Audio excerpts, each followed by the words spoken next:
Hello दोस्तों, DIY electrician YouTube channel में आपका स्वागत है।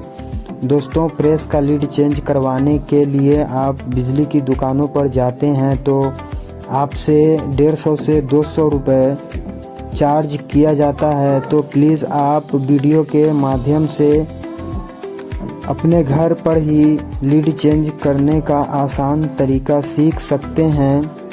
तो दोस्तों, वीडियो में लास्ट तक बने रहें।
प्लीज़ दोस्तों वीडियो को लाइक करें और सब्सक्राइब करें।